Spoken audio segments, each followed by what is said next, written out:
स्वागत है आप सभी का हमारे साथ इस खास वीडियो में, जिसमें हम बात करने जा रहे हैं साप्ताहिक राशिफल। और यहाँ हम बात करेंगे मीन राशि के लिए, जो हमारी आखिरी राशि है 27 अप्रैल से और 3 मई तक का ये वीक इनके लिए कैसा रहने वाला है।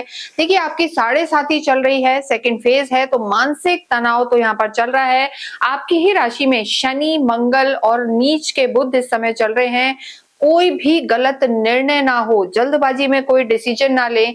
इस वीक में आपको इस चीज का ध्यान रखना है, साथ ही साथ अपने क्रोध पर आपको संयम रखना है। लेकिन यहाँ पर एक अच्छी चीज ये हो रही है कि जो बुध आपकी राशि में नीच के चल रहे हैं, वो 30 अप्रैल को यहाँ से निकलकर और सूर्य के साथ आ जाएंगे आपके धन भाव में, और बुध आदित्य योग यहाँ पर बनेगा। हालांकि सूर्य के साथ जो प्लैनेट रहते हैं वो थोड़े से अस्त अवस्था में आ जाते हैं, कुछ डिग्रीज वगैरह रहती हैं। अगर वैसी स्थिति है तो बुध अस्त जरूर हो जाएंगे, लेकिन देखिए यहाँ पर बुध आदित्य योग का निर्माण आपके धन भाव में होगा, सूर्य उच्च के रहेंगे, तो ये स्थिति आपके जीवन में सुख सुविधाएं बढ़ाएगी, साथ ही साथ धन धान्य की स्थिति को बेहतर करेगी और विल पावर बढ़ाएगी। लेकिन यहाँ पर क्रोध और अपनी वाणी को आपको संयम में रखने की जरूरत है। जब भी हम वीकली राशिफल की बात करते हैं, चंद्रमा इंपॉर्टेंट होता है, और चंद्रमा की स्थिति अगर हम इस पूरे वीक में देखें तो चंद्रमा सबसे पहले सिंह में रहेंगे, फिर कन्या में, फिर तुला में और वृश्चिक में रहेंगे।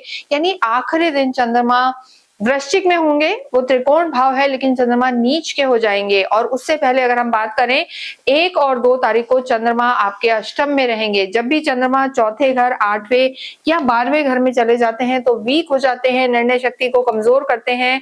यहाँ मीन राशि के लिए अगर हम स्वास्थ्य की बात करें तो देखिए, 7.5 का दूसरा चरण तो है, और आपकी राशि देखिए, अगर मीन लगन या मीन राशि है तो ये वीडियो डेफिनेटली आपके लिए है, और आपकी नहीं है तो आप अपने जानकारों को ये शेयर कर सकते हैं जिनकी मीन राशि है।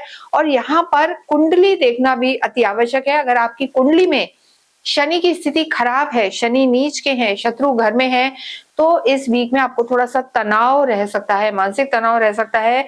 चंद्रमा अष्टम में रहेंगे 1 और 2 तारीख को, तो यहाँ पर आपको अपने स्वास्थ्य का सबसे ज्यादा ध्यान रखना है। यानी इस वीक का जो सेकंड पार्ट रहेगा, सेकंड हाफ रहेगा, वहां पर आपको ओवर थिंकिंग से बचना है, ट्रैवल को अवॉइड करना है, और कहीं चोट वोट लगने का भय आपको रह सकता है। और कई बार कोई पुरानी बीमारी अगर कोई चल रही थी, लंग्स का कोई इशू था या ब्रीदिंग प्रॉब्लम थी या किसी एडिक्शन के कारण कोई दिक्कत आ रही थी, तो वो यहाँ पर बढ़ सकती है। तो 1, 2, 3 तारीख को थोड़ा सा संभल कर रहें, क्योंकि चंद्रमा भाग्य में नीच के होंगे, तो वहां पर आपको थोड़ा सा सावधानी बरतने की जरूरत है। अन्यथा पूरा ही समय यहाँ पर अच्छा है। देखिए, शनि और मंगल का आपकी राशि में होना, थोड़ा सा ब्लड प्रेशर को भी संभालें, क्रोध पर कंट्रोल करें, चीजें एकदम से बिगड़े ना, तो बैलेंस रहें और क्रोध को कंट्रोल करेंगे तो चीजें बेहतर रहेंगी। लव लाइफ की बात करते हैं। लव लाइफ के जो लॉर्ड हैं आपके चंद्रमा ही हैं। चंद्रमा यहाँ अष्टम में रहेंगे, हमने बताया 1, 2 को, और फिर नीच के हो जाएंगे। तो सेकंड हाफ में आपको अपनी लव लाइफ को भी संभालना है, ओवर थिंकिंग नहीं करनी, और शक या बार बार क्वेश्चन पूछना, चीजों को एक कहते हैं ना, बार बार पूछना, ये चीज आपके रिश्तों में कहीं ना कहीं खटावट ला सकती है, दिक्कत ला सकती है, परेशानी ला सकती है।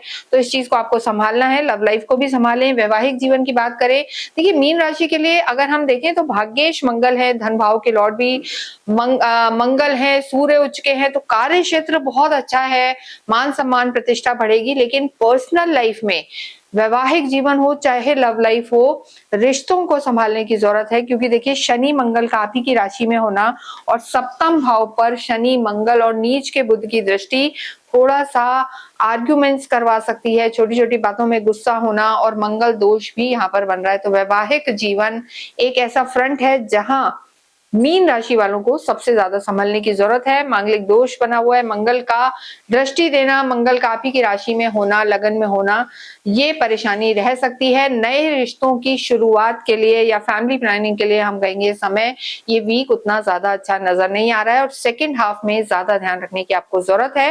कार्य क्षेत्र की स्थिति बहुत बेहतर है, गुरु लॉर्ड है, गुरु का आप ही की राशि को देखना कम्युनिकेशन स्किल को बेहतर बनाएगा, मैनेजमेंट बहुत बेहतर रखेगा, एक्सपोर्ट इंपोर्ट एक्सपोर्ट का कार्य अगर आप कर रहे हैं तो सफलता आपको निश्चित मिलेगी। रियल एस्टेट से जुड़े हुए हैं, सरकारी क्षेत्रों से रिलेटेड आपका काम है तो सभी क्षेत्र यहाँ पर आपको सफलता देने वाले होंगे। स्पेशली अगर हम कहें मंगल की स्थिति बहुत बेहतर है, मंगल गुरु के घर में है और आपके भाग्येश हैं, धन भाव के स्वामी हैं।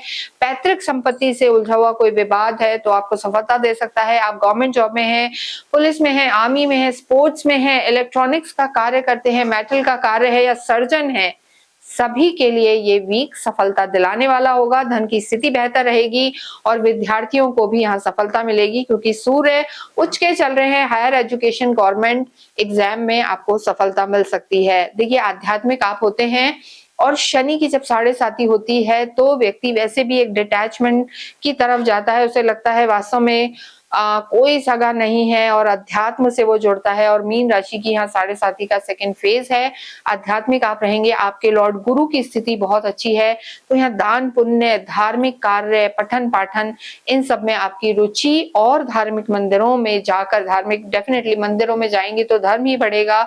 तो यहाँ मंदिरों के दर्शन आप जरूर करेंगे, यहाँ पर जितना दान पुण्य करेंगे आपके लिए बेहतर होगा। ये पूरा ही वीक आपके लिए अच्छा है और भाग्येश आपके बहुत बहुत बली अवस्था में है तो मंगल यहाँ पर आपको साथ जरूर देंगे। तो धन भाव और भाग्येश मंगल का साथ आपको पूरा मिलेगा। बस आपको जो हमने 1, 2 और 3 तारीख बताई है, यहाँ आपको जल्दबाजी नहीं करनी है और अपनी वाणी और क्रोध पर अगर आप कंट्रोल करते हैं तो मीन राशि के लिए वीक बहुत ज्यादा अच्छा रहने वाला है। विष्णु सहस्त्र नाम का आप पाठ करते रहें, गाय की सेवा करें। गुरुवार के दिन गाय को आप अवश्य ही कुछ ना कुछ रोटी पर गुड़ रख के या मीठा कुछ जरूर खिलाएं, इससे आपकी परेशानियां दूर होंगी। इसके साथ ही इस वीडियो को हम समाप्त करते हैं। कमेंट बॉक्स में ओम नमो भगवते वासुदेवाय अवश्य लिखें।